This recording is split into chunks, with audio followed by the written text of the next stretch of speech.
O presente audiobook foi produzido artificialmente por meio da conversão de texto em voz.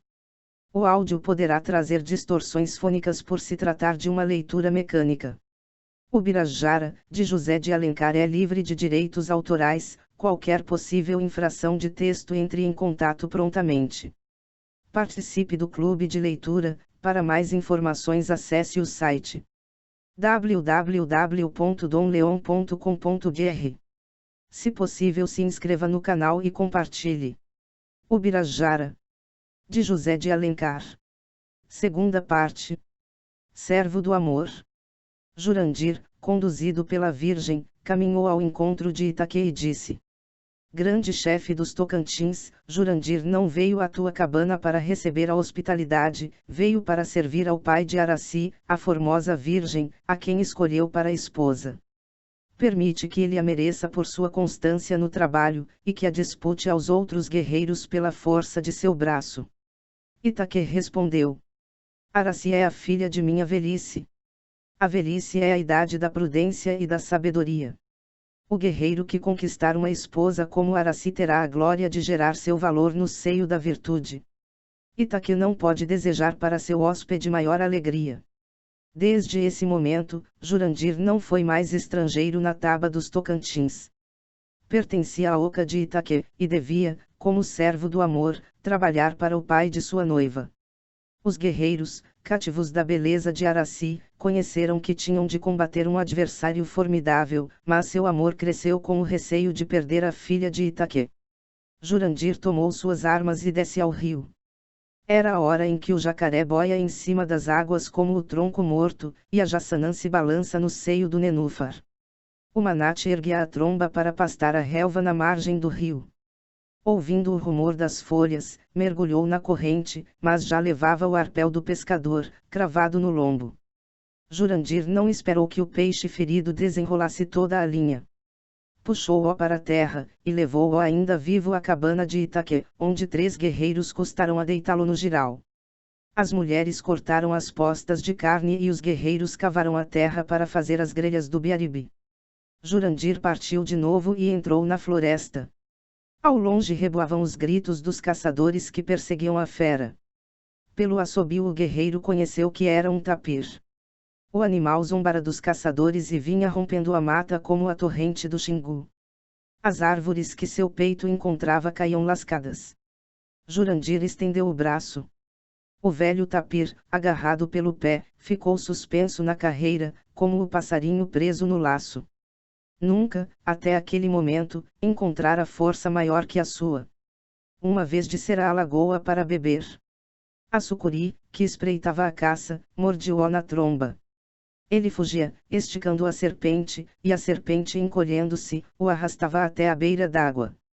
Assim tornou 1, 2, 3 vezes. Mas o tigre urrou de fome. O velho tapir disparou pela floresta, e a sucuri com a cauda presa à raiz da árvore arrebentou pelo meio. O velho tapir rompeu a serpente como se rompe uma corda de piaçaba, mas não pôde abalar o braço de Jurandir, mais firme do que o tronco do guaribu. O estrangeiro tornou à cabana com a caça. Nenhum dos guerreiros da taba, nem mesmo o velho Itaque, pôde aguentar com as 2 mãos a fera bravia.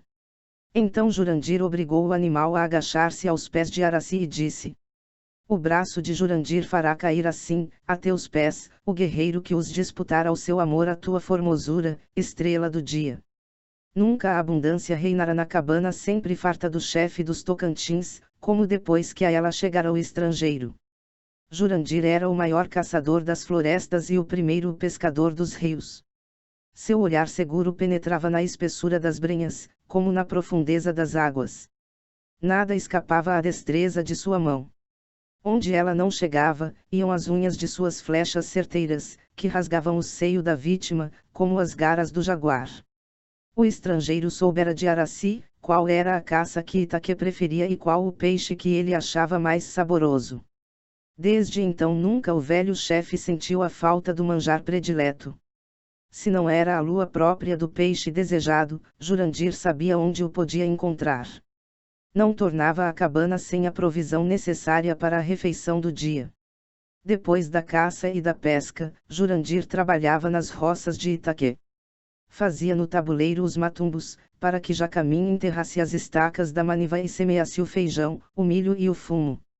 Entre os filhos das florestas, a plantação devia ser feita pela mão da mulher, 56, que era mãe de muitos filhos, porque ela transmitia à terra sua fecundidade.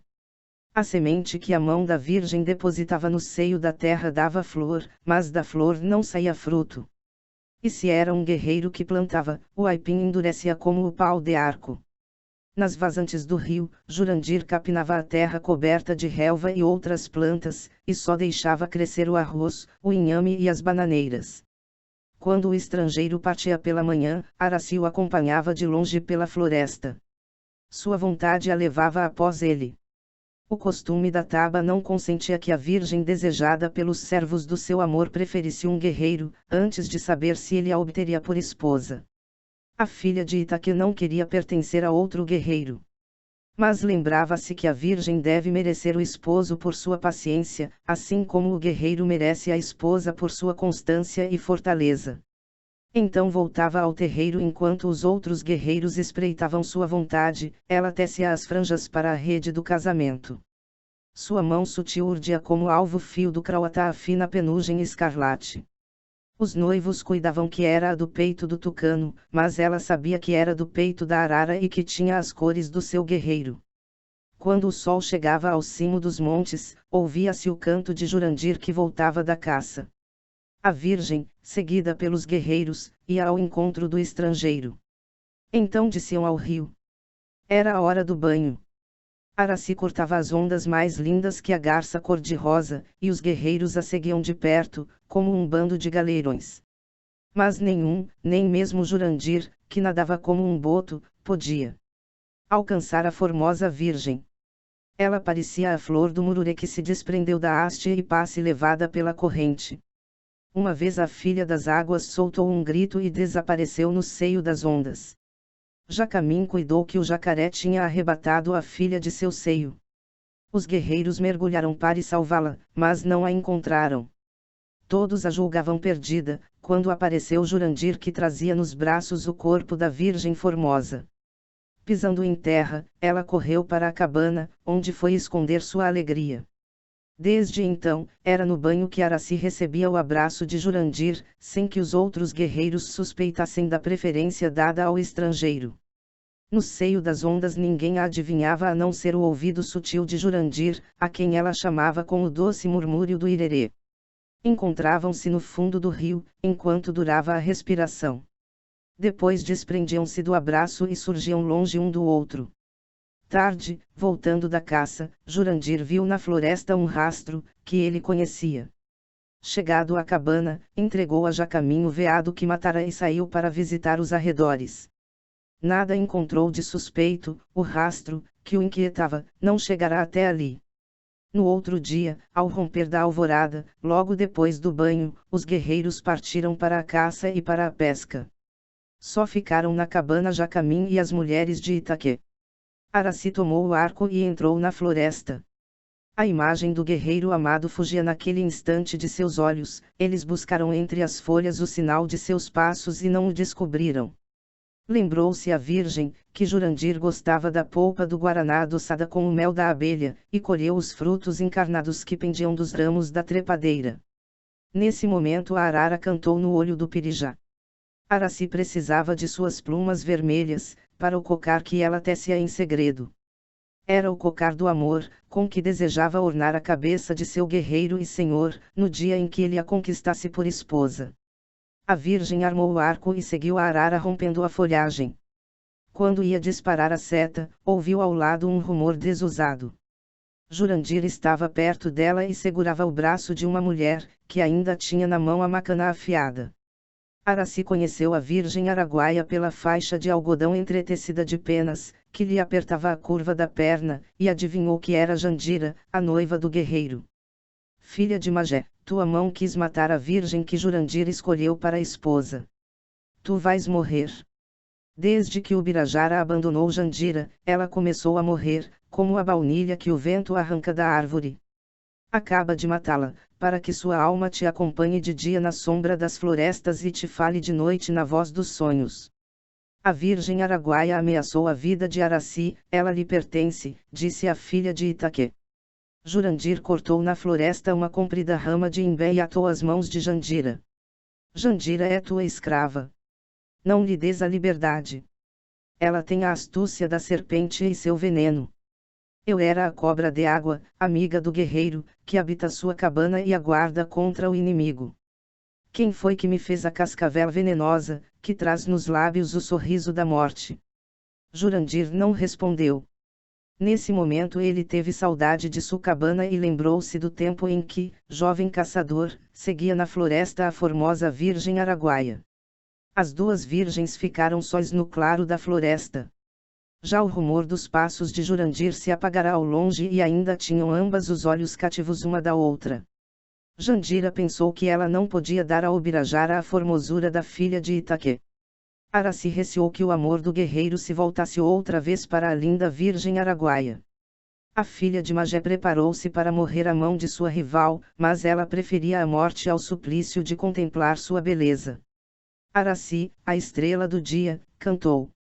O amor do guerreiro é a alegria da Virgem, quando ele foge, a Virgem fica triste como a várzea que perdeu sua relva. Por isso Jandira está triste, o amor do guerreiro fugiu dela, e a deixou solitária como a Nambu, a quem o companheiro abandonou. Mas o amor do guerreiro é como o orvalho da noite. Quando o sol queima a várzea, ele desce do céu para cobri-la de verdura e de flores. Araci está alegre, porque o amor do guerreiro voltou-se para ela, e Jurandir vai fazê-la companheira de sua glória e mãe de seus filhos. Quando a esposa de Jurandir não tiver mais beleza para dar a seu guerreiro, ela consentirá que Jandira durma em sua rede. E o orvalho da noite descerá do céu para cobrir a várzea de verdura e de flores. E Jandira achará outra vez seu sorriso de mel.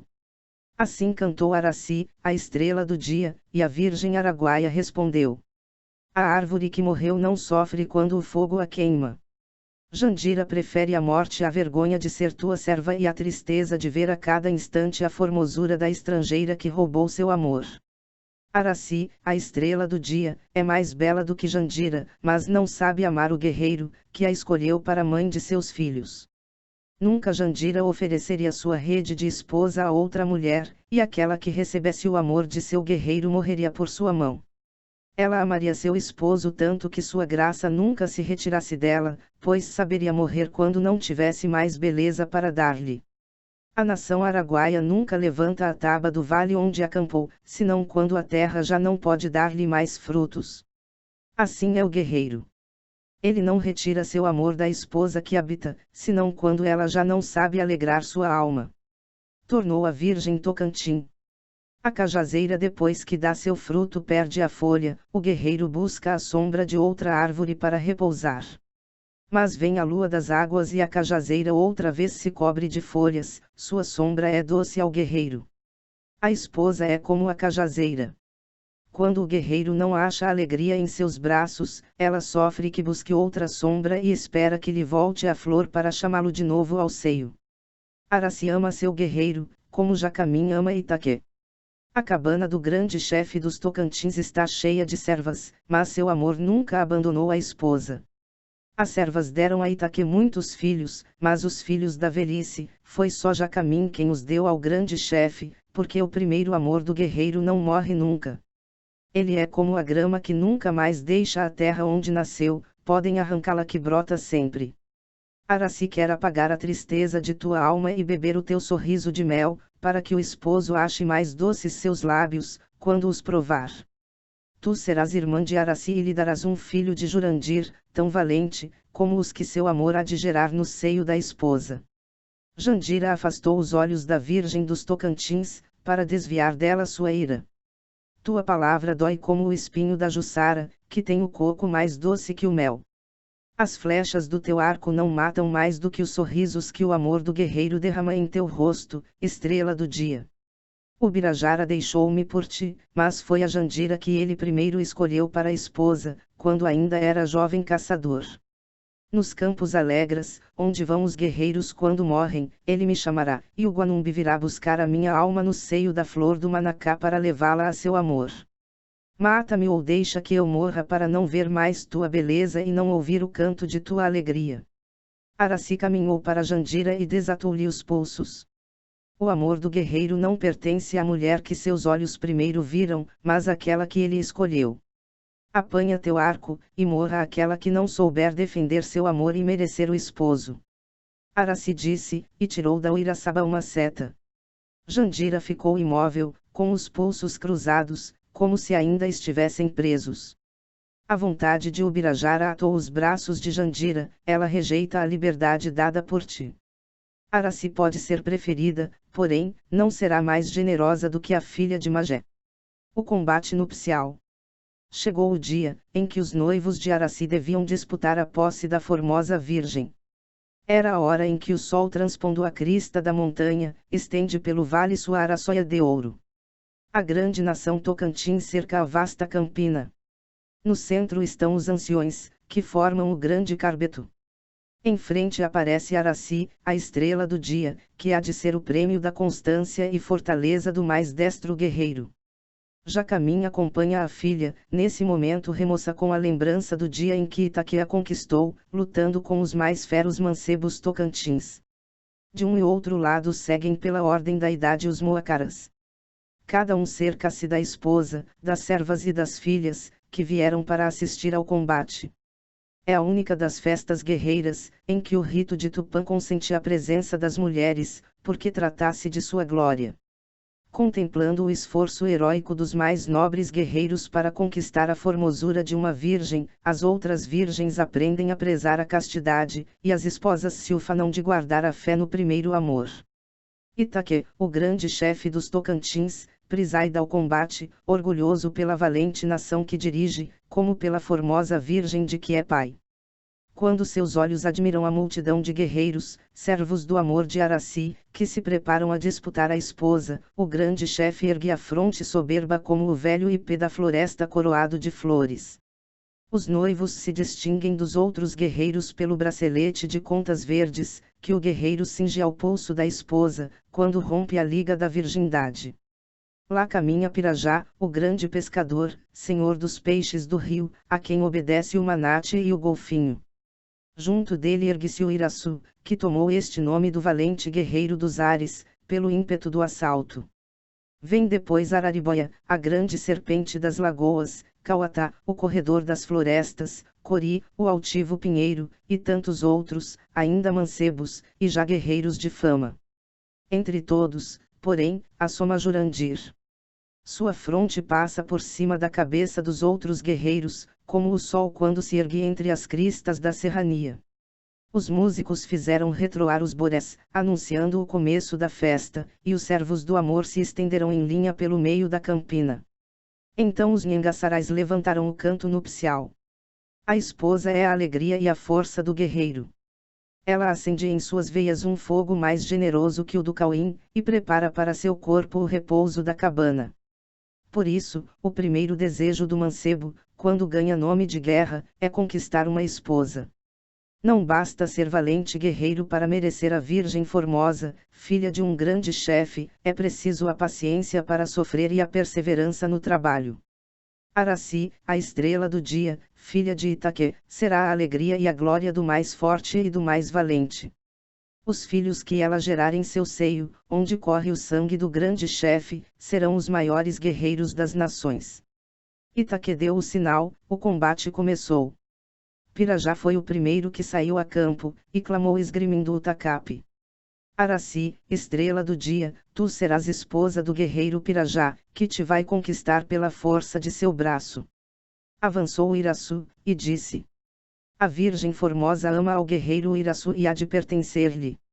A noiva cantou: Araci ama o mais forte e mais valente. Ela pertencerá ao vencedor, que vencer a bravura dos outros guerreiros, como venceu a vontade da esposa. A voz maviosa da Virgem afagou a esperança de todos os campeões, mas seus olhos ternos só viam o nobre semblante de Jurandir, o escolhido de sua alma. Os dois guerreiros travaram a pugna, os tacapes girando nos ares encontravam-se como dois maderas arrojados pelo remoinho da cachoeira. Afinal Pirajá, ameaçado pelo bote do adversário, recuou um passo do lugar em que se postara. Pela lei do combate estava vencido, e teve de deixar o campo.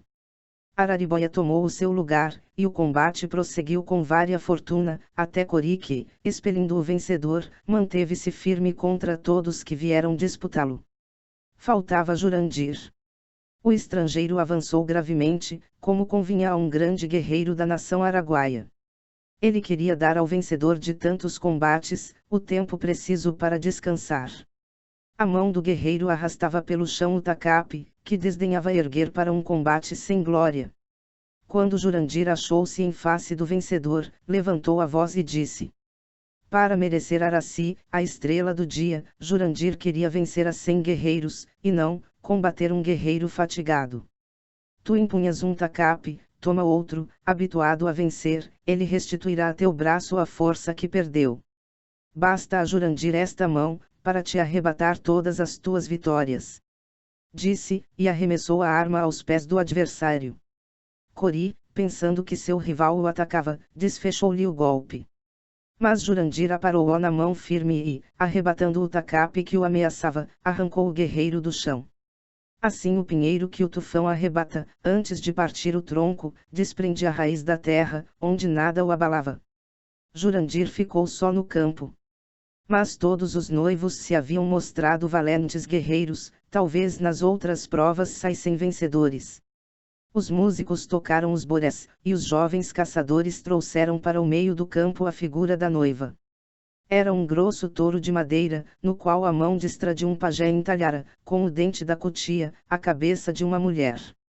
3 caçadores vergavam com o peso da carga e foram precisos 10 para trazê-lo desde a cabana do pajé até o campo, onde ficou semelhante a uma mulher sentada. Na véspera, o pajé burnira de novo com a folha da samambaia o touro de madeira, e o esfregara com a banha do teiu, para que ele escorregasse da mão do guerreiro como o lagarto da mão do caçador. Depois os mancebos guerreiros espalharam pelo campo, tracos de árvores cortadas com as ramas e as folhas, e fincaram cercas de estacas entre os baracos da várzea que ia morrer à margem do rio. Itaque deu o sinal, e os guerreiros começaram a nova prova, mais difícil que a primeira. Era preciso que o guerreiro, à disparada, levantasse do chão, sem parar, o touro de madeira, e se defendesse dos rivais que o assaltavam para tomá-lo. Esse jogo era o emblema da agilidade e robustez, que o marido devia possuir, para disputar a esposa e protegê-la contra os que ousassem desejá-la. Na primeira corrida foi Jurandir quem mais rápido chegou.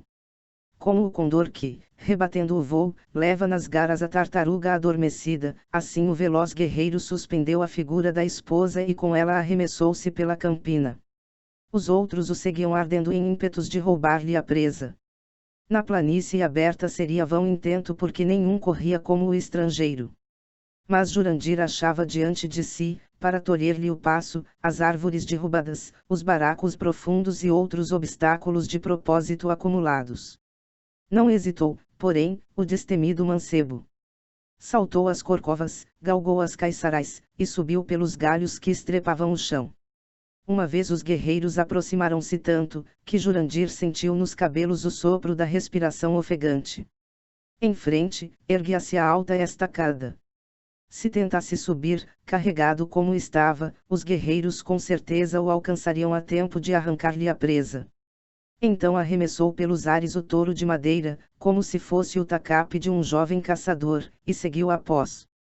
Sempre vencedor dos assaltos dos rivais, Jurandir percorreu a vasta campina, e foi colocar a figura da esposa no meio do carbeto dos anciões.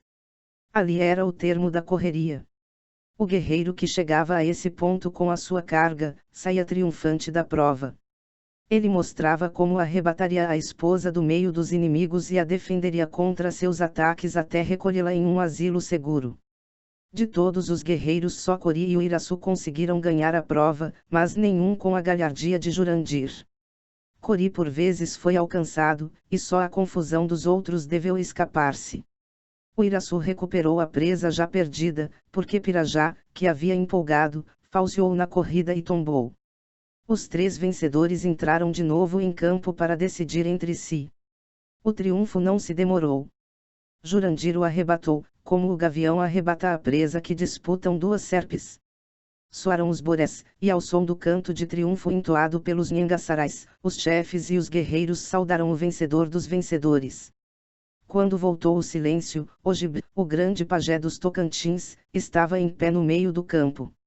Junto dele, uma das velhas mães dos guerreiros segurava o camucim da Constância, que tinha o bojo pintado de vermelho. O pajé disse: não basta que o guerreiro seja forte e valente, para merecer a esposa. É preciso que tenha a constância do varão, e não se perturbe com o sofrimento. É preciso que ele tenha a paciência do tatu, e suporte sereno as mortificações das mulheres, e as importunações das crianças. O guerreiro que não tem constância e paciência, depressa gasta suas forças. O rio que se derrama pela várzea, nunca verá suas margens cobertas de grandes florestas. Assim é o guerreiro que não sabe sofrer, e derrama sua alma em lamentações. Nunca ele será pai de uma geração forte e gloriosa, nem verá sua cabana povoar-se dos guerreiros de seu sangue. Se queres merecer a filha de Itaque, mostra, Jurandir, que és varão ainda maior do que o famoso guerreiro que todos admiram. O grande pajé levantou o tampo do camucim, e descobriu uma abertura, bastante para caber o punho do mais robusto guerreiro. Jurandir meteu a mão no vaso. O semblante sempre grave do guerreiro cobriu-se de um sorriso doce como da luz alvorada, e seus olhos, mais contentes que 2 sais, pousaram no rosto de Araci. O camucim da Constância continha um formigueiro de salvas, que o pajé havia fechado ali na última lua. Assoladas pela fome de tantos dias, as formigas vorazes se prepararam para dilacerar a primeira vítima que lhes caísse nas garras. A dentada da saúva, que anda solta no campo, dói como uma brasa, quando são muitas e com fome, queimam como a fogueira. Todas as vistas se fitaram no semblante do guerreiro para espreitar-lhe o mínimo gesto de sofrimento. Mas Jurandir sorria, e seus lábios ternos soltaram o canto do amor. De propósito o guerreiro adoçou a voz, para não parecer que disfarçava o gemido com o rumor do grito guerreiro. Assim cantou ele. A dor é que fortalece o varão, assim como o fogo é que enrija o tronco da crauba, da qual o guerreiro fabrica o arco e o tacape. A Jussara tem setas agudas, mas Araci, quando atravessa a floresta, colhe o coco de mel, embora a palmeira lhe espinhe a mão. O ferrão da saúva dói mais do que o espinho da Jussara, mas Jurandir acha o mel dos lábios de Araci mais doce do que o coco da palmeira. Quando Jurandir era jovem caçador, gostava de tirar a cutia da toca, embora o seu dente agudo lhe sarasse a carne. O ferrão da saúva não dói como o dente afiado, e Jurandir sabe que o pelo dourado da cutia não é tão macio como o colo de Araci. Jurandir desprezador. Seus olhos estão bebendo o sorriso da virgem, mais suave que o leite do saputi. Sua mão está sentindo o roçar dos cabelos da virgem formosa. Os anciões deram sinal para concluir a prova da constância, mas o guerreiro continuou o seu canto de amor. A cumari arde no lábio do guerreiro, mas torna mais gostosa a carne do veado assado no moquém. O cauim queima a boca do guerreiro, mas derrama a alegria dentro de alma. A saúva arde como a cumari e queima como o cauim, porém torna os beijos de Araci mais saborosos se o amor de Jurandir espuma como o vinho generoso. Araci há de sorrir de felicidade, quando o filho de seu guerreiro lhe rasgar o seio. Jurandir não tem corpo para sofrer, quando o sorriso de Araci lhe enche a alma de amor. Foi preciso quebrar o camucim para que o guerreiro pudesse retirar a mão, de inflamada que ficara. O grande pajé esfregou na pele vermelha o suco de uma erva dele conhecida, e logo desapareceu a inchação. Faltava a última prova, chamada a prova da Virgem. As outras serviam para conhecer o valor, a destreza e robustez do guerreiro, assim como a força de seu amor. Nesta era que a Virgem podia mostrar seu agrado pelo vencedor, ou livrar-se de um esposo, que não soubera ganhar-lhe o afeto. Os cantores disseram: Tupã deu asas a Nambu para que ela escape as garras do Carcará. Tupã deu ligeireza à Virgem, para que ela fuja do guerreiro que não quer por esposo. Mas a Nambu, quando ouve o canto do companheiro, espera que ele chegue para fabricar seu ninho. A virgem, quando segue o guerreiro que ela prefere, pensa na cabana do esposo e corre devagar para chegar depressa. Araci deixou a mãe, e avançou até o meio do campo. O grande pajé colocou Jurandir na distância de uma mussurana, que cinge 10 vezes a cintura do guerreiro. Estrela do dia lançou para as espáduas as longas tranças negras que voaram ao sopro da brisa. Arqueou os braços mimosos, vestidos com franjas de penas, como as asas brilhantes do arirama, e quando soou o sinal, desferiu a corrida. Jurandir seguiu-a. Ele conhecia a velocidade do pé gentil de Araci, que zombava do salto do jaguar. Nem que pudesse alcançá-la, o guerreiro o tentaria, depois de vencedor, queria dever a esposa ao amor dela e não a seu esforço. Disputaria Araci não só a todos os guerreiros das nações, como a todas as nações das florestas, só a vontade da própria Virgem não a disputaria, pois a queria rendida e não vencida. Mas sua glória mandava que ele, o chefe de uma grande nação, se mostrasse digno da formosa Virgem, que o aceitasse por esposo. Araci voava pela campina. Às vezes trançava a corrida como o colibri que adeja de flor em flor, outras vezes fugia mais rápida do que a seta emplumada de seu arco.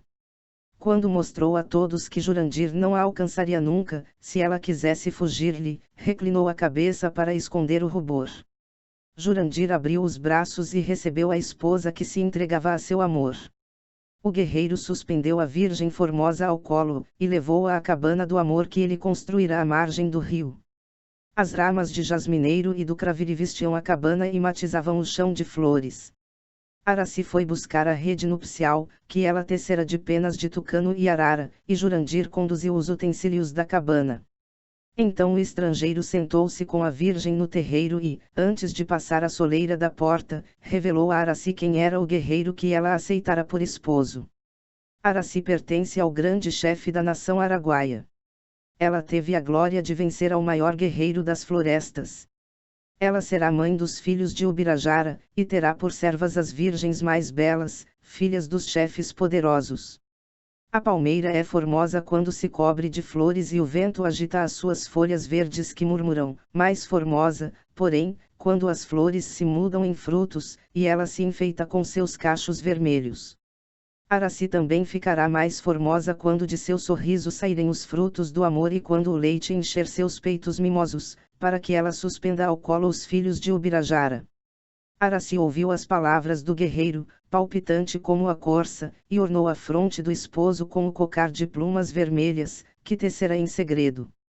Depois, sentindo os olhos de Ubirajara, que bebiam a sua formosura, ela vestiu o aimará mais alvo do que a pena da garça. A túnica de algodão, entretecida de penas de beija-flor, desce das espáduas até a curva da perna, cingida pela liga da virgindade. Quando Araci passava entre os guerreiros que admiravam sua beleza, ela não corava, porque sua castidade a vestia, como a flor a sapucaia. Mas agora, em presença do guerreiro a quem ama e para quem guardou sua virgindade, tem pejo, e esconde sua formosura às vistas de Ubirajara. Os olhos do esposo são como o sol, disse o guerreiro, eles queimam a flor do corpo de Araci. Araci tem medo que os olhos do esposo não a achem digna de seu amor, e vestiu seus enfeites. Araci queria ser como a Juriti, e ter no corpo uma penugem macia, que só a deixasse ver em sua formosura. Foi por isso que tua esposa se cobriu com o seu aimará. Os olhos de Ubirajara não lhe queimarão mais a flor de seu corpo. O guerreiro respondeu. A flor do igapé é mais formosa quando abre, e se tinge de vermelho aos beijos do sol, do que fechada em botão e coberta de folhas verdes. Ubirajara tomou nos braços a esposa e pôs o pé na soleira da porta. Nesse momento soou um clamor, chegaram os guerreiros que vinham chamar o vencedor à presença de Itaquê.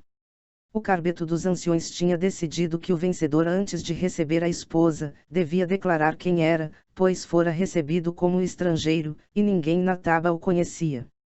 A guerra. Itaquê esperava sentado na cabana e cercado do carbeto dos anciões. Jurandir entrou, Araci ficou na porta, orgulhosa do esposo que a conquistara e da admiração que ele ia inspirar aos guerreiros da sua nação. Itaquê falou. Quando o estrangeiro chegou à cabana de Itaquê, ninguém lhe perguntou quem era e donde vinha. O hóspede é senhor. Mas agora o estrangeiro saiu vencedor do combate do casamento e conquistou uma esposa na Taba dos Tocantins. É preciso que ele se faça conhecer, porque a filha de Itaque, o pai da nação dos Tocantins, jamais entrará como esposa na Taba, onde habite quem tenha ofendido a um só de seus guerreiros. O estrangeiro disse: Morubixaba, Abarés, Moacaras, e guerreiros da valente nação Tocantim, vós tendes presente o chefe dos chefes da grande nação araguaia. Eu sou o Birajara, o senhor da lança, e o maior guerreiro depois do grande Camacan, cujo sangue me gerou. Se queres saber por que tomei este nome, ouvi a minha maranduba de guerra. O Birajara contou o seu encontro com Pojucan, o combate em que o venceu e a festa do triunfo, até o momento em que deixou a Taba dos Araguaias. Terminou dizendo que no seguinte sol partiria, para assistir ao combate da morte, como prometerá ao prisioneiro. Ninguém interrompeu a maranduba de guerra. O Birajara ouviu um gemido, mas não soube que rompera do seio de Araci. Itaque arquejou como o rio ao peso da borrasca. Tu és o Birajara, senhor da lança. Eu sou Itaque, pai de Pojucan. Tenho em face o matador de meu filho, mas ele é meu hóspede. Chefe dos Araguaias, tu és um jovem guerreiro, pergunta a Camacan que te gerou, qual deve ser a dor do pai, que não pode vingar a morte do filho. O grande chefe vergou a cabeça ao peito, como o cedro altaneiro batido pelo tufão. Pojucan tinha sua Taba mais longe, na outra margem do rio. Ele partira na última lua para rastejar a marcha dos tapuias, e voltava senhor do caminho da guerra quando encontrou o Birajara. Seu pai e os guerreiros de sua Taba pensavam que ele buscava na floresta o caminho da guerra. Mal sabiam que a essa hora esperava prisioneiro na Taba dos Araguaias o combate da morte. Anciões e guerreiros emudecerão. Todos respeitavam a dor do pai, e não ousavam perturbá-la. Jacamim, a mãe de Pojucan, aproximara-se. O grande chefe ouviu seu gemido. A esposa de Itaque não chora na presença do matador de seu filho. A voz do esposo, a mãe teve força para esconder no seio sua tristeza e mostrar-se digna do grande chefe dos Tocantins. O Birajara falou. A vingança é a glória do guerreiro, Tupã deu aos valentes. O Birajara venceu Pojucan em combate leal e aceita o desafio de Itaque e de todos os chefes Tocantins. Tu és meu hóspede, enquanto Itaque brandir o grande arco da nação Tocantim, ninguém ofenderá o amigo de Tupã na Taba de seus guerreiros. Dizendo assim, o grande chefe ergueu-se e trocou com o estrangeiro a fumaça da despedida. Parte. O sol que viu o estrangeiro na cabana hospedeira o acompanhará amigo, mas com a sombra da noite, 1000 guerreiros, mais velozes que o Nando, partirão para levar-te à morte. O Birajara tomou suas armas e disse: O hóspede vai deixar tua cabana, chefe dos Tocantins, tu verás chegar o guerreiro inimigo. Itaque seguiu o estrangeiro até o terreiro, em torno dele se reuniram os abarés, os moacaras e os guerreiros para assistirem à partida. O Birajara caminhou com passo lento e grave até o fim da Taba. Chegado ali, tornou rápido à entrada da cabana e retrocedeu, apagando no chão o vestígio de seus passos. A nação Tocantim o observava imóvel. Por fim o estrangeiro postou-se no centro da coara e com o formidável tacape vibrou no largo escudo um golpe, que repercutiu pela Taba como o estrondo da montanha. O hóspede passou o limiar da cabana que o tinha acolhido, e apagou seu rastro na Taba dos Tocantins. Quem está aqui é um guerreiro armado, que pisa senhor a Taba de seus inimigos. Itaque, Morubixaba dos Tocantins, o Birajara, o senhor da lança, grande chefe dos Araguaias, te envia a guerra na ponta de sua seta. Quando o guerreiro acabou de proferir estas palavras, Itaque levantou os olhos e viu cravada na figura do tucano, que era o símbolo da nação, a seta de Ubirajara. 1000 arcos se ergueram, 1000 tacapes brandirão. A voz possante de Itaque abateu as armas de seus guerreiros. Disse o Morubixaba. A lei da hospitalidade é sagrada. A cólera do estrangeiro não deve perturbar a serenidade do varão Tocantim. Depois voltou-se para o inimigo. O Birajara, grande chefe dos Araguaias, Itaque, o pai da poderosa nação Tocantim, aceita a guerra que tu lhe enviaste. Recebe em teu escudo o penhor do combate. A corda do grande arco da nação Tocantins brandiu, e a seta de Itaque mordiu o escudo de Ubirajara. Vai buscar teus guerreiros e nós combateremos à frente das nações. Ubirajara combaterá até que lhe restituas a esposa, assim como ele a conquistou a seus rivais, saberá conquistá-la a ti e a tua nação. O chefe araguaia partiu. No seio da floresta encontrou Araci que o esperava. A formosa virgem fora à cabana do casamento buscar a rede nupcial e preparar-se para acompanhar o esposo.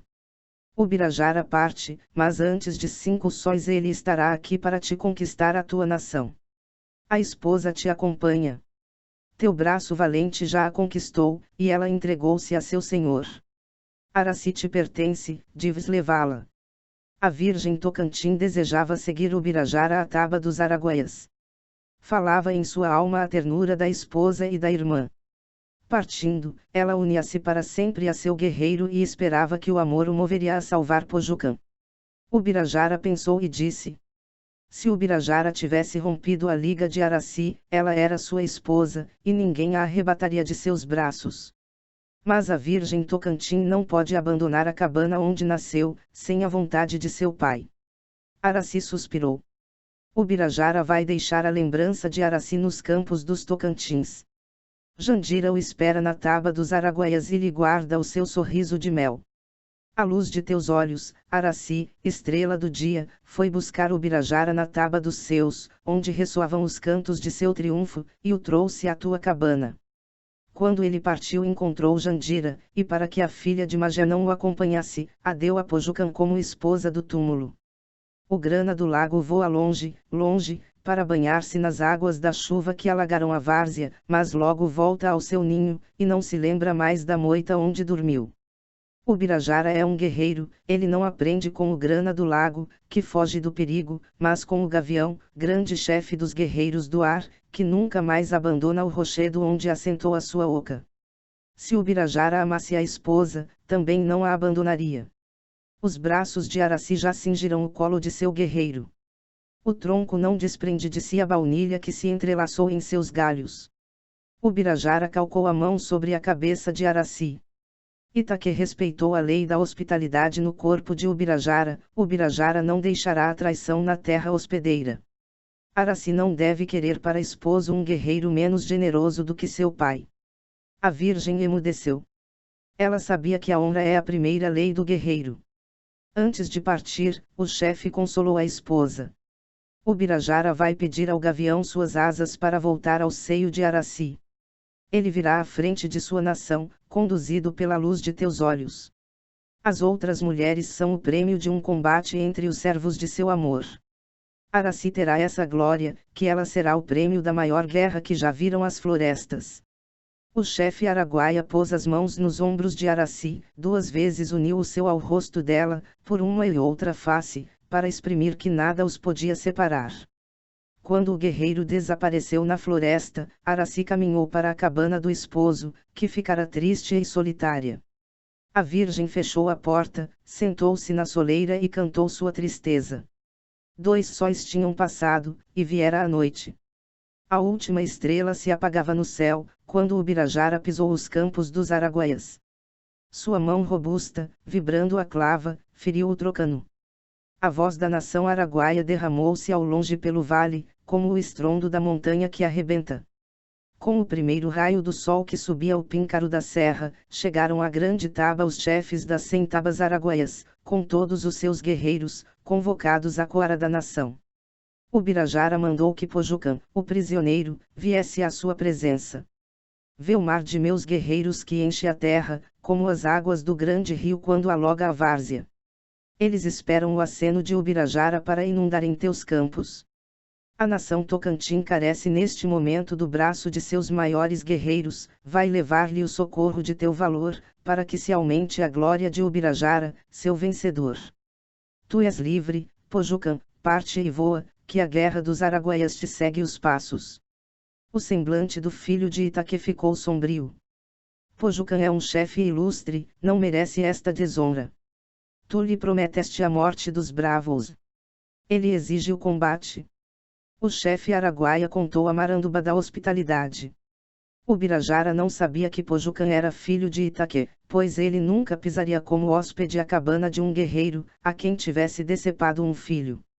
É preciso que recuperes a liberdade para que não se diga que Ubirajara surpreendeu a hospitalidade do grande chefe dos Tocantins.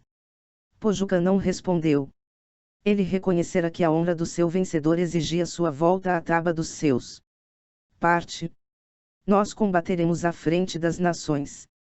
Ubirajara pertence a Itaque, mas depois dele, terás a glória de ser vencido outra vez por este braço. Ubirajara é um grande chefe e maior guerreiro. Se Tupã não consentir que Pojucan seja vencedor, ele não quer maior glória do que a de morrer combatendo Ubirajara. Pojucan foi à cabana de seu vencedor buscar as armas. Ubirajara arrimou-se ao tacape, como o rochedo que se apoia ao tronco do ipê, e meditou. Quando passou o chefe Tocantim que voltava à sua taba, Ubirajara levantou a cabeça e disse: Os olhos de Ubirajara te acompanham, tu és irmão de Araci e vais para junto dela. Dás a estrela do dia que seu esposo está com ela. O conselho dos abarés se reunira para meditar sobre a guerra. O velho Magé, a quem irritava o desaparecimento da filha, reparou que sem o voto do Carbeto se convocasse a nação. Veio um mensageiro chamar o grande chefe para o Carbeto. Ubirajara chegou. Antes que falasse a voz dos anciões, o guerreiro levantou o arco e disse: O conselho dos anciões governa a taba e medita nas coisas da paz. Toda a nação respeita sua prudência e sabedoria. Mas enquanto Ubirajara brandir o grande arco dos araguaias, tem a guerra fechada em sua mão. Quando ele soltar o grito do combate, a voz que falar da paz, emudecerá para sempre, ainda que venha da cabeça do abar que a lua já embranqueceu. Quem não quiser assim, venha arrancar da mão de Ubirajara, este arco que ele conquistou por seu valor. Os abarés estremecerão. Mas o Carbeto meditou e decidiu que a maior glória e sabedoria da nação era ter o seu grande arco de guerra na mão de um chefe como Ubirajara. Camacan tratou com os anciões acerca da defesa das tabas, e o grande chefe abriu o caminho da guerra. Quando Ubirajara desdobrou sua guerra pela margem do grande rio, ele viu que uma nação tapuia preparava-se para assaltar a taba dos Tocantins. O grande chefe tocou a inúbia, cuja voz chamava o jovem Murinhem, primeiro dos Quentors araguaias. Correu em Engaçará à presença do grande chefe, e dele recebeu a mensagem que devia levar ao campo inimigo.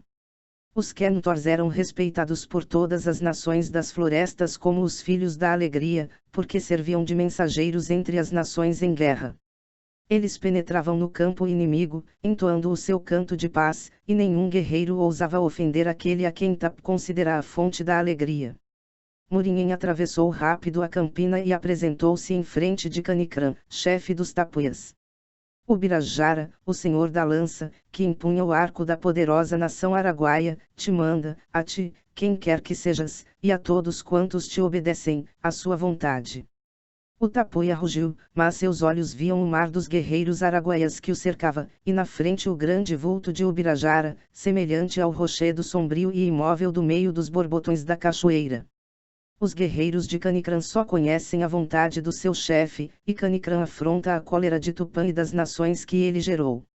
Dais, mensageiro, o que pede Ubirajara ao grande chefe dos tapuias. Ubirajara te manda que encostes o tacape da guerra. A nação Tocantim aceitou a sua flecha de desafio, e ele não consente que ninguém combata seu inimigo, antes de o ter vencido. Torna e dais ao grande chefe araguaia, que Canicrã veio trazido pela vingança. Pojucan, um dos chefes Tocantins, penetrou em sua taba e incendiou a cabana do pajé, que foi devorado pelas chamas. Ubirajara é um grande chefe, ele que diga se o pai da nação pode sofrer tão dura afronta. Canicrã escutará a voz de sua amizade. O chefe tapuia tomou uma de suas flechas, arrancou o farpão e deu ao mensageiro a haste emplumada com as asas negras do Anum, que era o emblema guerreiro de sua nação. Toma, entrega ao grande chefe araguaia o penhor da aliança. Murinhem partiu e foi à taba dos Tocantins levar igual mensagem. Itaque escutou o que lhe mandava Ubirajara e respondeu. Antes que Itaque trocasse com Ubirajara a seta do desafio, Pojucan tinha levado a guerra à taba dos tapuias. Canicrã veio trazido pela vingança, e a nação Tocantins não pode recusar o combate. Mas Itaque sabe honrar seu nome. Se Ubirajara quer, ele combaterá juntamente os dois inimigos. O mensageiro tornou ao campo dos Araguaias com as respostas dos dois chefes. Ubirajara ouviu e meditou. Escuta a vontade de Ubirajara para levá-la aos inimigos. O grande chefe araguaia não roubará Canicrã a glória da vingança, ele respeita a honra da nação tapuia, mas rejeita sua aliança. Restitui o penhor que recebeste. Itaque pode aceitar o combate que Pojucan foi buscar. Ubirajara não ofende o nome de um guerreiro, ainda mais de um morubixaba, e do pai de Araci. O chefe dos araguaias não carece de auxílio para triunfar de seus inimigos. Deseja que a nação Tocantins derrote aos tapuias, para ter ele a glória de vencer ao vencedor. Se Itaque não pode repelir os tapuias, Ubirajara toma a si castigar os bárbaros, e depois de varrê-los das florestas, combaterão as duas nações. Se os Tocantins necessitam de aliados para resistir ao ímpeto dos araguaias, Ubirajara espera que Itaque os chame e que eles venham. Murinhem falará assim a um e outro chefe, a ambos dirá que a cabana onde estiver Araci fica sob a guarda de Ubirajara, quem nela penetrar como inimigo, sofrerá a morte vil do covarde. O guerreiro deixou a voz do chefe e falou com a voz de esposo. A Araci levarás o canto de amor de Ubirajara. Tu lhe dirás que arma a rede nupcial e não deixe nossa cabana, enquanto Ubirajara não a for buscar. Conta-lhe também que o canitar que ela teceu, ainda não deixou a cabeça do seu guerreiro e há de acompanhá-lo sempre. A batalha. A um lado da imensa campina move-se a multidão dos guerreiros Tocantins, do outro lado, a multidão dos guerreiros tapuias. As duas nações se estendem como dois lagos formados pelas grandes chuvas, que se transformam em rios e atravessam o vale. De um e outro campo levantou-se a pocema guerreira, e os dois povos arremetendo travaram a batalha. Itaque achou-se em frente de Canicrã. Ambos se buscavam, 10 vezes tinham combatido, vencedores ambos, nenhum fora vencido. Enquanto viverem os formidáveis guerreiros, não é possível quebrar a flecha da paz entre as duas nações. Era preciso que um deles morresse para que o vencedor encostasse o tacape do combate e desse repouso à sua nação para reparar os estragos da guerra. Quando os dois chefes se encontraram, os guerreiros de um e outro campo ficaram imóveis, contemplando o pavoroso combate. Ubirajara de longe, apoiado em seu grande arco, admirava os dois guerreiros e pensava qual não seria o seu orgulho em vencê-los ambos. Durava a peleja o espaço de uma sombra. Em torno dos chefes lastravam o chão os tacapes e escudos que se tinham espedaçado aos golpes de cada um. Imóveis no mesmo lugar, só agitavam a cabeça e os braços, semelhantes a dois canders, que de garas bresas aos píncaros do rochedo, se dilaceram com o bico adunco. Um rugido espantoso atruou pela campina, que estremeceu a batalha e rolou pelas profundezas da floresta. Paan, a seta, era o último filho de Canicrã. Ainda Curumim, pelejava ao lado do irmão, o guerreiro Creban, cujo ombro mal alcançava com o braço. Ele tinha nos olhos a vista da gaivota, e nas setas de seu arco, feitas de espinho de ouriço, a velocidade e a certeza do voo do guanumbi. Quando caçava na floresta, divertia-se em matar as mutucas traspassando-as com suas flechas, que voavam mais rápidas e certeiras que as vespos venenosas. Paan saltara sobre os ombros do guerreiro Creban para assistir ao combate. Admirando o valor de Canicrã, teve orgulho e inveja do pai. Itaque desfechara tão formidável golpe, que o tacape e escudo de Canicrã se espedaçaram em suas mãos, deixando-o à mercê do inimigo. O chefe Tocantins arrojou-se, e já sua mão descia sobre a espádua do tapuia para fazê-lo prisioneiro. O arco de Paan sibilou 2 vezes. Os olhos de Itaque, os olhos do varão forte que nunca umedecera uma lágrima, choraram sangue. As setas do curumim tinham vazado as pupilas do fero guerreiro, cuja vista era raio. Assim a jandaia rói o grelo do prócero coqueiro. Foi então que Itaque soltou o rugido pavoroso que fez tremer a terra. Mas o grito de espanto sussurrou no peito dos guerreiros e rompeu em um grito de horror. Itaque estendera os braços, hirtos como 2 garas de condor. A mão direita abarcou o penacho e a cabeleira de Canicrã, a esquerda entrou pela boca do tapuia e travou-lhe o queixo. Separaram-se os braços do guerreiro cego, e a cabeça de Canicrã abriu-se como um coco que se fende pelo meio. Agitando no ar o crânio sangrento como um maracá de guerra, Itaque arrojou-se contra os inimigos, buscando a morte que lhe fugia. Quando o sol entrou, não havia na campina a sombra de um tapuia. O velho herói voltou à cabana conduzido por Pojucã. Tupã viu que Itaque não podia ser vencido pela mão dos homens, e quis vencê-lo ele mesmo pela mão de um menino. Quando Ubirajara viu o êxito do combate, lamentou que dos dois grandes guerreiros não restasse nenhum, para que ele o vencesse. Seus olhos descobriram Paã que fugia no meio dos destroços de sua nação. Ergueu a mão, mas não chegou a retesar a seta. A águia não perseguia a andorinha. Era indigno de um guerreiro, quanto mais de um chefe, empregar seu valor contra um menino. O chefe chamou à sua presença Tubin, um dos jovens caçadores, que tinham acompanhado a guerra para prover o alimento. Tubin tem as asas da abelha, se ele alcançar o curumim tapuia que eu estou olhando, o Birajara lhe dará o nome de Abeguar. O jovem caçador seguiu o olhar do chefe e sumiu-se num turbilhão de poeira. Quando os vagalumes começaram a luzir no escuro da mata, ele estava de volta ao campo dos Araguaias, e trazia o curumim fechado nos braços. Nessa mesma noite, Tubin recebeu o nome de Abeguar, senhor do voo, em honra da façanha que tinha realizado. Os Kentors entoaram seu louvor, e o jovem caçador teve a glória de receber os aplausos dos moacaras de sua nação, e de um chefe como o Birajara.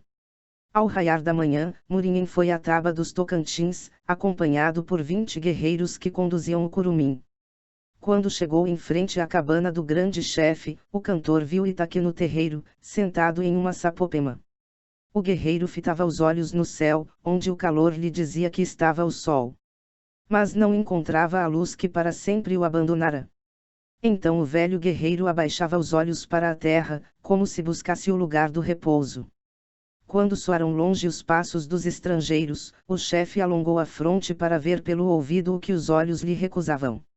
Murinhen chegou e disse: O Birajara envia a Itaque o resto da vingança. Este é Paã, o filho de Canicrã. Ele te roubou a vista, mas não salvou o pai de tua mão terrível. Fez do curumim tapuia um mancebo Tocantim, e ele será a luz dos teus olhos e caminhará na frente do grande chefe para abrir-lhe o caminho da guerra. Paã avançou. O filho de Canicrã jamais será escravo, nasceu tapuia e tapuia morrerá, como o grande chefe que o gerou.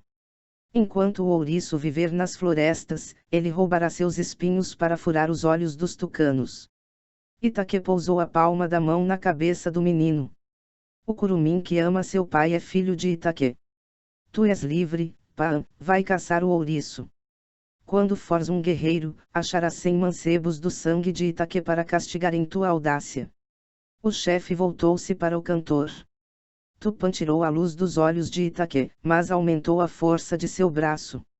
O Birajara terá para combatê-lo um inimigo digno de seu valor. Murinhen tornou ao chefe araguaia com esta resposta. Quando partia o cantor, chegaram à cabana de Itaque os abarés da nação Tocantim. Os anciões sentaram-se em torno do guerreiro cego, e bebendo a fumaça da sabedoria, formaram o carbeto. Falou Guaribu. O grande arco da nação carece de uma mão robusta para brandir sua corda, e de um olho seguro para dirigir sua seta. Itaque é o maior guerreiro das florestas, seu nome faz tremer aos mais valentes dos inimigos, seu braço fere como o raio. Mas a luz fugiu de seus olhos e ele não pode mais abrir o caminho da guerra. O velho chefe ergueu-se com o passo trôpego. Alcançando o grande arco dos Tocantins, abraçou-se com ele e falou-lhe. Quando Itaque te recebeu da mão do grande Javari, ele pensava que só a morte o separaria de ti, para transmitir-te a um guerreiro de seu sangue. Mas Itaque ficou na terra, como um tronco levado pela corrente, que não sabe onde vai. Um esguicho de sangue saltou dos buracos, onde o velho tivera os olhos. Era a lágrima que a desgraça lhe deixara. Os abarés meditaram. Guaribu falou de novo. O grande arco da nação que tu recebeste do grande Javari, teu pai, não te abandonará. Ele fica em tua mão invencível, haverá outro arco na mão do mais valente guerreiro, que abrirá o caminho da guerra. Mas enquanto Itaque viver, sua voz governará a nação que ele defendeu com seu braço. O semblante do velho chefe cobriu-se de um sorriso, como o negro rochedo sobre o qual desliza um raio de luar. Pais da sabedoria, Abares, olha aí aquele jatobá que se levanta no meio da campina, e que eu só posso ver agora na sombra de minha alma. Ele tem muitas raízes que o sustentam nos ares, tem muitos galhos que o cercam e estendem ao longe a sua rama. Mas o tronco é um só. As grossas raízes são os abarés que sustentam o chefe com o seu conselho. Os galhos fortes são os moacaras que cercam o chefe e geram a multidão de guerreiros mais numerosa que as folhas das árvores. O tronco é o chefe da nação, se ele se dividir, o jatobá não subirá às nuvens, nem terá forças para resistir ao tufão. O lugar de Itaque é no conselho. O último dente de seu colar de guerra foi o que ele arrancou da boca de Canicrã. Convocai os guerreiros, e o que for mais forte e mais valente empunhe o grande arco da nação. O Trocano chamou a nação ao carbeto. Vieram os moacaras, conduzindo suas tribos. O velho Itaque contava pelos passos os guerreiros que chegavam. O grande arco da nação, que ele segurava direito, parecia um dos esteios da cabana, e tinha a corda tão grossa como a da rede do chefe. Os mais famosos guerreiros tocantins se apresentaram para disputar o grande arco, muitos conseguiram vergá-lo, mas a seta não partiu. Itaque escutava com o ouvido atento, o som dele conhecido não feriu os ares. Onde está Pojucã? Perguntou o velho chefe. O valente guerreiro do sangue de Itaque estava de parte, grave e taciturno. Algum motivo o separava do arco-chefe, que ele devia ser o primeiro a disputar. Teu filho te escuta, respondeu. Empunha o arco-chefe, se há um guerreiro Tocantim que possa conquistá-lo, esse deve ser do sangue de Itaque. Pojucã recebeu o arco. Fincando nele os pés, o guerreiro arrojou-se para trás como a jiboia quando se enrista para armar o bote. A seta partiu, e foi cravar a cabeça de um chefe tapuia, fincada na estaca, à entrada da taba. Itaque curvará a cabeça. Ele ouviu brandir a arma, não era, porém, aquele uso unido da corda do arco, quando o vergava sua mão possante. Pojucã depus o arco-chefe aos pés de Itaque e disse. Pojucã mostrou que em suas veias corre o sangue generoso de Itaque. Mas o grande arco pesa em sua mão. Só há um guerreiro na terra que o possa brandir como Itaque e esse não cinge a fronte com o cocar das penas de Tucano. Pojucã negou a Itaque esta última consolação. O arco invencível do grande Tocantim, que foi o pai da nação, vai sair de sua geração. Tocantim o transmitiu a seu filho Javari, que me gerou, mas eu não soube gerar com seu sangue um guerreiro digno deles. União dos arcos. Os tapuias voltaram, com eles vinha Agnin à frente de sua nação, para vingar a morte de Canicrã, seu irmão. Era grande a multidão dos guerreiros, e maior a tornavam a sanha da vingança e a fama do chefe que a conduzia. Não eram tantos os tocantins, mas bastaria seu valor para igualá-los, se não lhes faltasse a cabeça, que rege o corpo. A poderosa nação estava como o bando de caetetos que perdeu o pai e desgarra-se pela floresta, correndo sem rumo. Os mais valentes moacaras, chefes das tribos, esperavam pelo grande chefe da nação para abrir-lhes o caminho da guerra. Os abarés meditaram. Eles não podiam inventar um guerreiro capaz de suceder a Itaque, mas não se resignavam a abater a glória da nação, trocando o arco invencível do grande Tocantim por outro arco mais leve, que Pojucã manejasse. Também Pojucã anunciara que, não podendo brandir o arco de Itaque, jamais empunharia outro arco-chefe, menos glorioso do que o do grande Tocantim. Abarés, chefes, moacaras, guerreiros, toda a nação se reuniu em torno do herói cego. Daquele que durante tantas luas defenderá a nação com a força de seu braço e a protegerá com o terror de seu nome, esperavam ainda a salvação. O velho ouviu a voz dos abarés, a voz dos chefes, a voz dos moacaras, a voz dos guerreiros, e disse: Itaque ainda pode combater e morrer por sua nação, mas sem a luz do céu, ele não pode mais abrir a seus filhos o caminho da vitória. O braço de Itaque defendeu sempre a nação Tocantim, quer ela ser defendida agora pela palavra daquele, que não tem mais para dar-lhe senão a experiência de sua velhice. Pensem os abarés, os chefes, os moacaras e os guerreiros. Guaribu respondeu. A nação pensou. Fala e todos obedecerão à tua palavra, como obedeciam ao braço de Itaquê. A voz do coração diz ao neto de Tocantins que a glória da nação que ele gerou não se pode extinguir. O sangue de Itaquê, passando pelo seio de Araci, se unirá a outro sangue generoso para brotar maior e mais ilustre. Assim a terra onde nasceu uma floresta de acajás, recebe o limo do rio e gera nova floresta mais frondosa que a outra. Jacamim, chama Araci, a filha de nossa velhice. E vós, Abarés, chefes, Moacaras e guerreiros, segui-me. O velho herói atravessou a taba guiado por Araci. A nação o seguia em silêncio.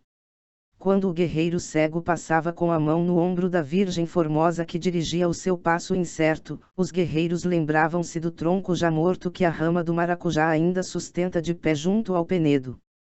Os Quentors iam adiante e entoavam um canto de paz. Um mensageiro de Itaqueu precedera no campo dos Araguaias.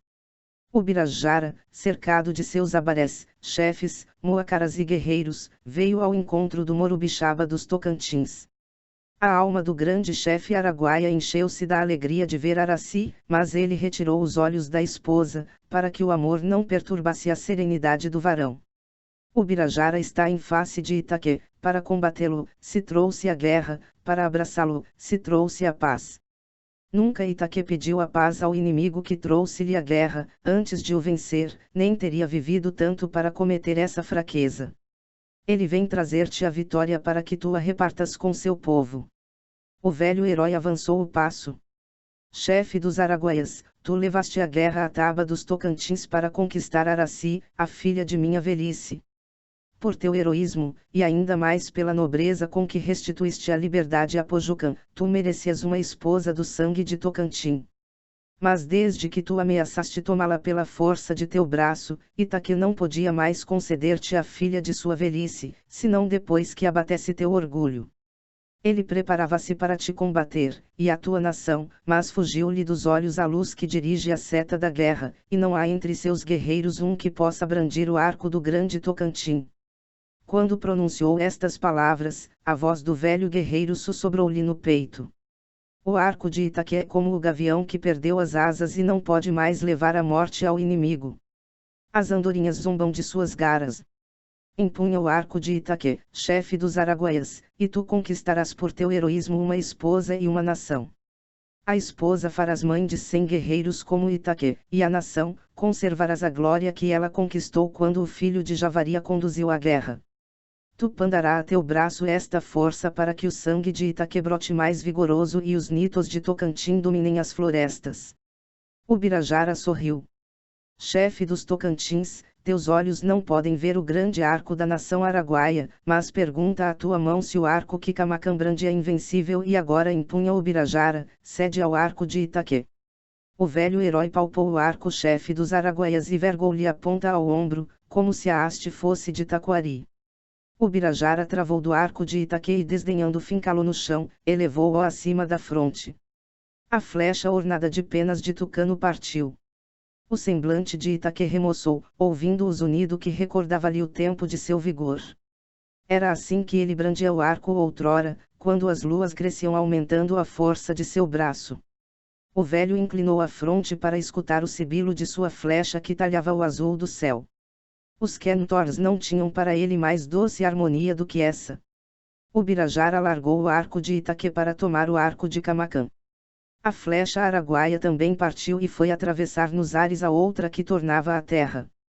As duas setas desceram trespassadas uma pela outra como os braços do guerreiro quando se cruzam ao peito para exprimir a amizade. Ubirajara apanhou-as no ar. Este é o emblema da união. Ubirajara fará a nação Tocantins tão poderosa como a nação araguaia. Ambas serão irmãs na glória e formarão uma só, que há de ser a grande nação de Ubirajara, senhora dos rios, montes e florestas. O chefe dos chefes ordenou que 3 guerreiros araguaias e 3 guerreiros Tocantins ligassem com o fio do crauta as restes dos 2 arcos. Quando o arco de Camacan e o arco de Itaquê não fizeram mais que um, Ubirajara o empunhou na mão possante e mostrou-o às nações. Abarés, chefes, moacaras e guerreiros de minhas nações, aqui está o arco de Ubirajara, o chefe dos grandes chefes. Suas flechas são gêmeas, como as duas nações, e voam juntas. Ambas as cordas brandiram a um tempo. A seta Araguaia e a seta Tocantins partiram de novo como duas águias que para a par remontam as nuvens. Quando calou-se a pocema do triunfo, Ubirajara caminhou para a filha de Itaquê. Araci, estrela do dia, tu pertences a Ubirajara, que te conquistou pela força de seu braço. Agora que é senhor, ele espera a tua vontade. A formosa virgem rompeu a liga vermelha que lhe cingia a perna e atou-a ao pulso de seu guerreiro. Ubirajara tomou a esposa aos ombros, 65, e levou-a à cabana do casamento. O jasmineiro semeava de flores perfumadas a rede do amor. O outro sol rompia, quando os tapuias estenderam pela campina a multidão de seus guerreiros. Na frente assomava Agninha, a montanha dos guerreiros, ainda mais feroz do que o irmão, o terrível Canicrã. De um lado e do outro seguiam-se os chefes, cada um à frente de seus guerreiros. Ubirajara escolheu 1000 guerreiros araguaias e 1000 guerreiros tocantins, com que saiu ao encontro dos tapuias. Depois que desdobrou sua batalha pela campina, o chefe dos chefes caminhou só para o inimigo. Quando chegava a meio do campo, os tapuias levantaram a pocema de guerra, que atroou os ares, como o estrépito da cachoeira. Um turbilhão de setas crivou o longo escudo do herói, que ficou semelhante ao grosso tronco de Jussara, eriçado de espinhos.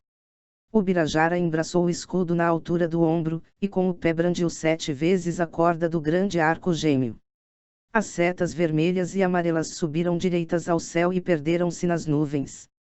Quando voltaram, Agninha e os chefes que obedeciam a seu arco, tinham cada um fincado na cabeça o desafio do formidável guerreiro. Enfurecidos mais pelo insulto do que pela dor, arremessaram-se contra o inimigo que os esperava coberto com seu vasto escudo. Agninha era o primeiro na corrida e o primeiro na sanha. Após ele vinham os outros a 2 e 2, lutando na rapidez. Quando o esposo de Araci viu que eles se estendiam pela campina, como 2 ribeiros que se aproximam para confundir suas águas, o herói empunhou a lança de 2 pontas e soltou seu grito de guerra, que era como o bramir do jaguar, senhor da floresta. Seu pé devorou o espaço, e a lança de 2 pontas girou em sua mão, como a serpente que enrosca-se nos ares, silvando. Caiu Agninha do primeiro bote, após ele caíram aos 2 os chefes tapuias, como caem os jacos talhados pelo dente afiado da capivara. Então o herói soltou seu grito de triunfo, que era como o rugido do vento no deserto. Eu sou Ubirajara, o senhor da lança, o guerreiro invencível que tem por arma uma serpente. Eu sou Ubirajara, o senhor das nações, o chefe dos chefes, que varre a terra, como o vento do deserto. O herói estendeu a vista pela campina, e não descobriu mais o inimigo, que sumia-se na poeira. Ubirajara lançou-lhe seus guerreiros, que tinham fome de vingança, porém o terror de sua lança dava asas aos fugitivos. Desde esse dia nunca mais um tapuia pisou as margens do grande rio. Ubirajara voltou à cabana, onde o esperava Araci. A esposa despiu as armas de seu guerreiro, enxugou-lhe o corpo com o macio cotão da monguba, e cobriu-o do bálsamo fragrante da imbaíba. Encheu depois de generoso cauim a taça vermelha feita do coco da sapucaia, e aplacou a sede do combate. Enquanto nas grandes tabas se preparava a festa do triunfo e o herói repousava na rede, Araci foi ao terceiro e voltou conduzindo Jandira pela mão. Jandira é irmã de Araci, tua esposa. Ubirajara é o chefe dos chefes, senhor do arco das 2 nações. Ele deve repartir seu amor por elas, como repartiu a sua força. A virgem araguaia pôs no guerreiro seus olhos de corça. Jandira é serva de tua esposa, seu amor a obrigou a querer o que tu queres. Ela ficará em tua cabana para ensinar a tuas filhas como uma virgem araguaia ama seu guerreiro. Ubirajara cingiu ao peito, com um e outro braço, a esposa e a virgem. Araci é a esposa do chefe Tocantins, Jandira será a esposa do chefe Araguaia, ambas serão as mães dos filhos de Ubirajara, o chefe dos chefes, e o senhor das florestas. As 2 nações, dos Araguaias e dos Tocantins, formaram a grande nação dos Ubirajaras, que tomou o nome do herói. Foi esta poderosa nação que dominou o deserto. Mais tarde, quando vieram os Caramuros, guerreiros do mar, ela campeava ainda nas margens do grande rio. Fim. O presente audiobook foi produzido artificialmente por meio da conversão de texto em voz. O áudio poderá trazer distorções fônicas por se tratar de uma leitura mecânica. Ubirajara, de José de Alencar é livre de direitos autorais. Qualquer possível infração de texto entre em contato prontamente. Participe do clube de leitura. Para mais informações acesse o site www.domleon.com.br. Se possível, se inscreva no canal e compartilhe.